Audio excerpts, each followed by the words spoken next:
ensayas rápido, no te sabes poner pie. Esa es una que lo ensayas rápido, no te sabes poner pie. Esa es una que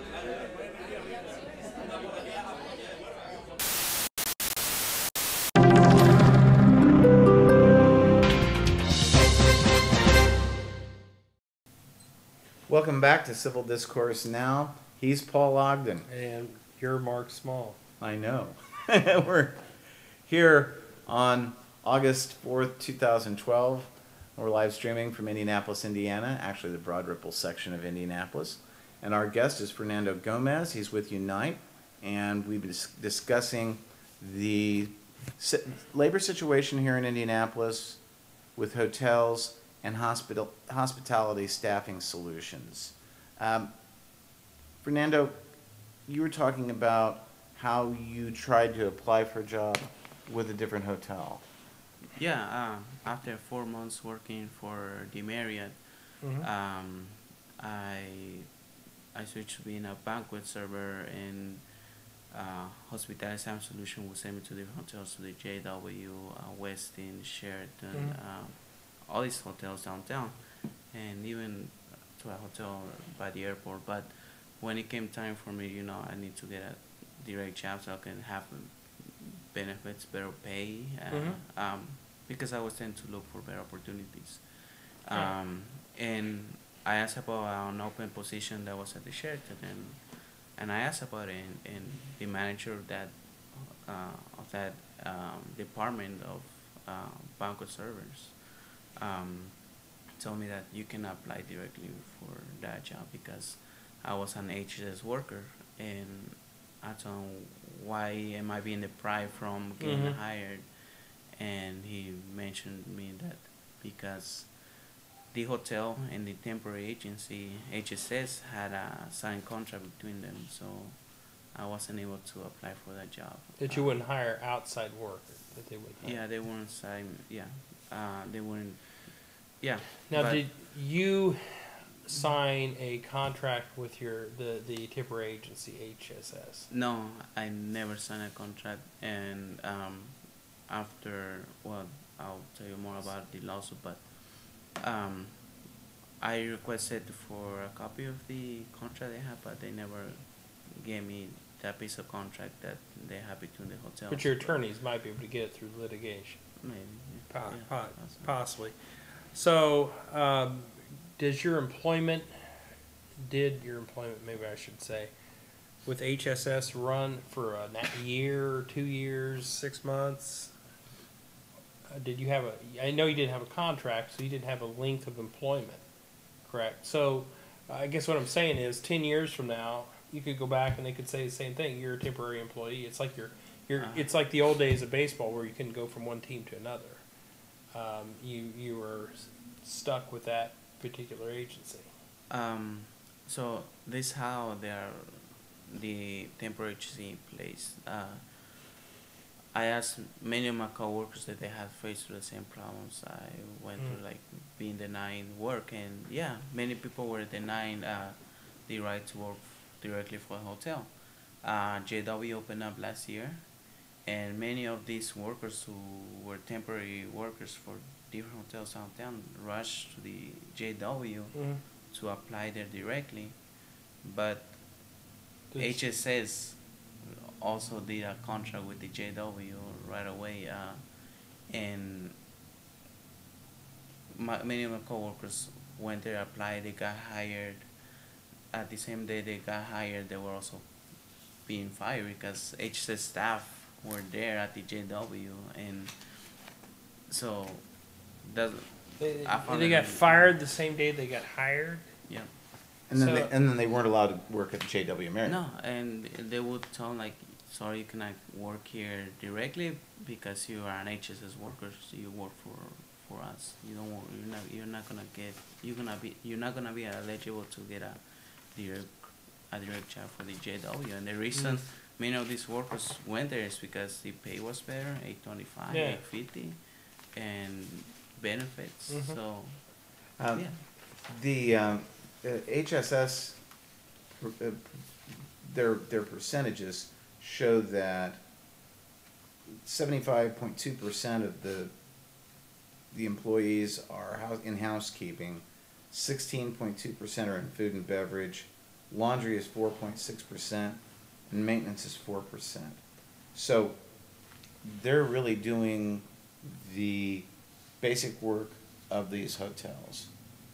And they then have a monopoly, essentially, on labor force downtown in these hotels, or at least they did until the Super Bowl, because Hyatt then severed their contract with HSS. So who does Hyatt use now? I think we talked about that, I'm not sure on camera.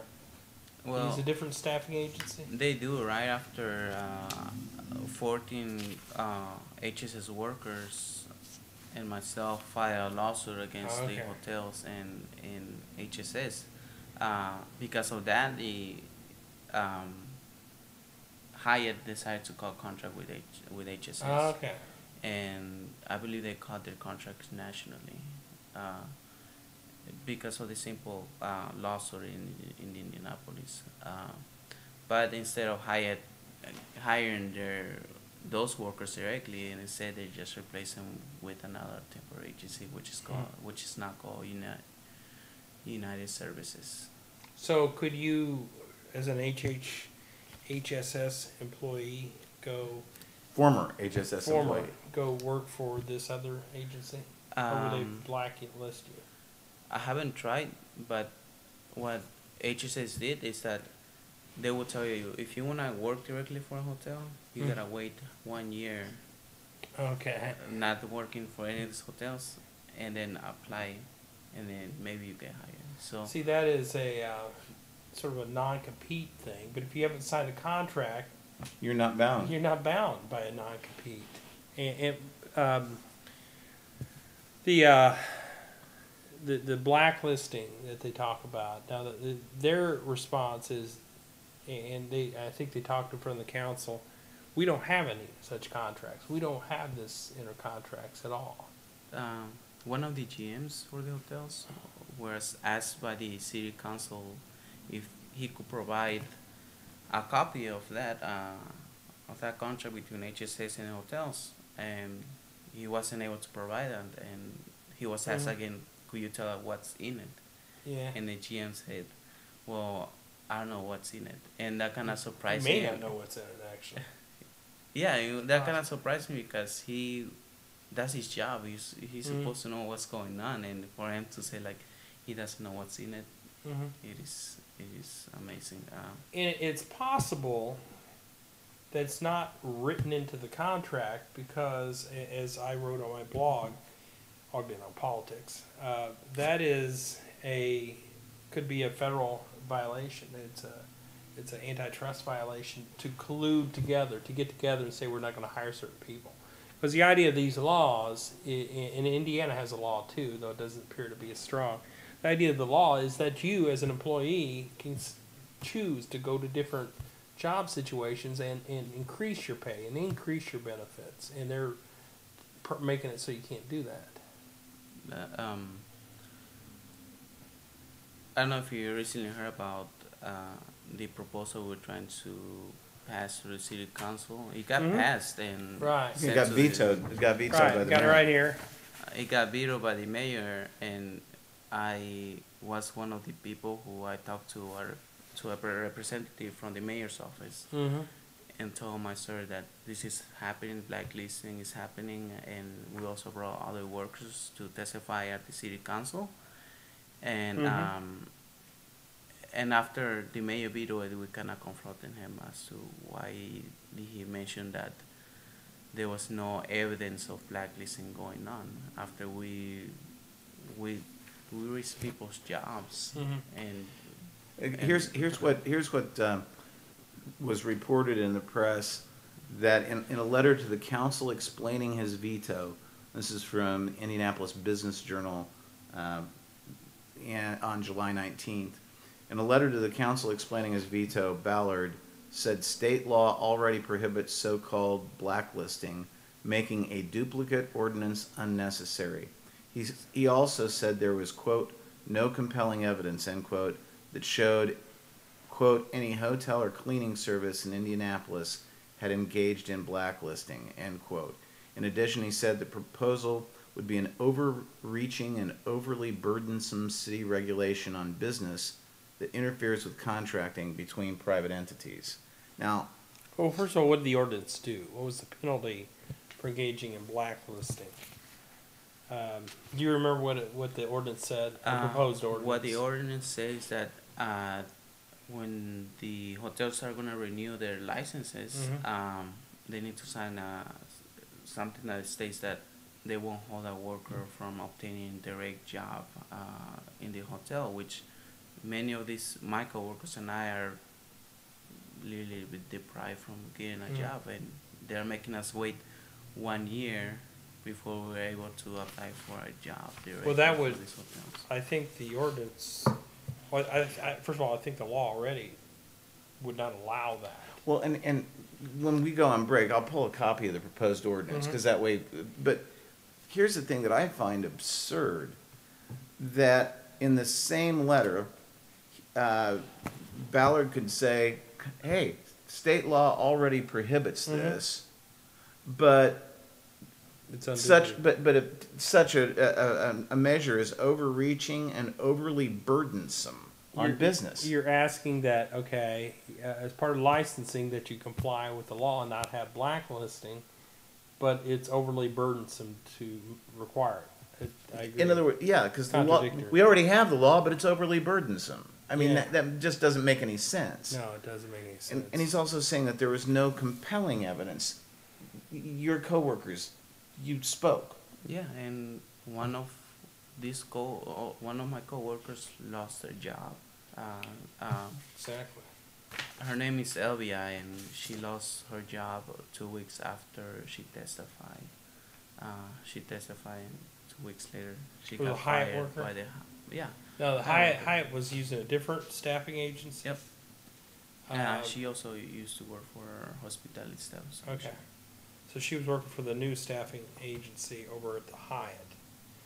And she spoke out, and they said, and they fired her. Though I'm Because- not sure they have to fire you, they can just stop calling you, couldn't they do that? But Well, that's one thing I'm curious about. When you're working in that capacity, do they call you each day and say come in, or you just go in the first day and you keep going back until they say you're no longer needed? When I was working as a houseman, they would give me a schedule. But when I was a banquet server, I could be making my dinner and they will call you right away. Hey, we need you here now. They don't give you a schedule if you're working as a banquet server, so they just call you like if you're part of the property. That's how I felt. And you're making minimum wage with no benefits. No benefits, and yeah. yeah, I believe they were saying that she was late or tardy or something like that. Because of attendance issues, and Attendance I issue. spoke to this lady, and she said the only time she missed work is because one day on May of this year, her kid was sick, so she had to stay at home and take care of her kid, and that was the only time she missed work. But And when child care isn't included, daycare isn't included as a benefit, and you don't have health insurance, that might cause somebody to miss work when their child is sick. and it's expensive to. Well, I think the To key send a is, are they child treating to other child employees care. differently? Are they treating other employees differently? Are they allowing other employees to miss days for child care and not firing them? And the difference being that she went and spoke. Yes. As it would be, which obviously that's a possibility. We're at the end of the third segment. We'll be back in just a couple of minutes.